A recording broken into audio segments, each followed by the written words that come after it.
सही कहते हैं लोग कि एक लड़की अपने बाप की गरीबी तो बर्दाश्त कर लेती है, लेकिन अपने शौहर की गरीबी उसे बर्दाश्त नहीं होती। अरे वाह, क्या घटिया लाइंस हैं।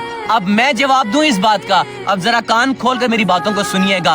एक लड़की अपने बाप की गरीबी क्यों बर्दाश्त करती है, मैं आपको बताता हूँ। एक लड़की अपने बाप की गरीबी इसलिए बर्दाश्त करती है क्योंकि उसका बाप अगर गरीब भी हो ना, तो अपनी बेटी को अपनी पलकों पे बिठा के रखता है। वो अपनी बेटी को गाली नहीं देता, वो अपनी बेटी को लाते नहीं मारता पेट में, वो अपनी बेटी को थप्पड़ नहीं मारता, वो अपनी बेटी के ऊपर मर्द नहीं बनता, वो अपनी बेटी के ऊपर अपनी मर्दानगी नहीं दिखाता, वो अपनी बेटी को लाते घुसे मुक्के नहीं मारता, वो अपनी बेटी पे तशद्दुद नहीं करता, वो अपनी बेटी के ऊपर जुल्म नहीं करता, वो अपनी बेटी को डरा धमका के नहीं रखता, वो अपनी बेटी को हमेशा अपनी पलकों में बिठा के रखता है। उसकी जेब में पैसे हैं नहीं है, लेकिन वो अपनी बेटी से प्यार करता है, अपनी बेटी की इज्जत करता है, अपनी बेटी के नखरे उठाता है। जबकि एक शौहर, वो शौहर अगर अमीर हो, शौहर अगर गरीब हो, वो अपनी बीवी को अपना गुलाम समझता है, वो अपनी बीवी को अपना नौकर समझता है, वो अपनी बीवी को पता नहीं क्या समझ लेता है।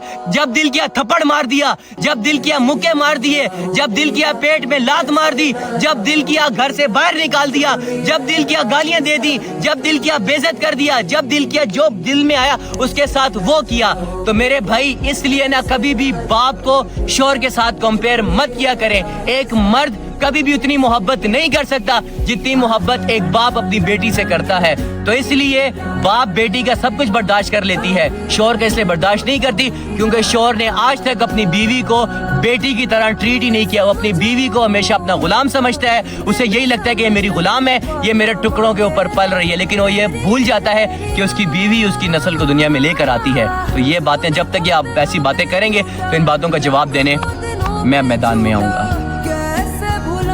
ओफ रेहान, गला फट गया यार।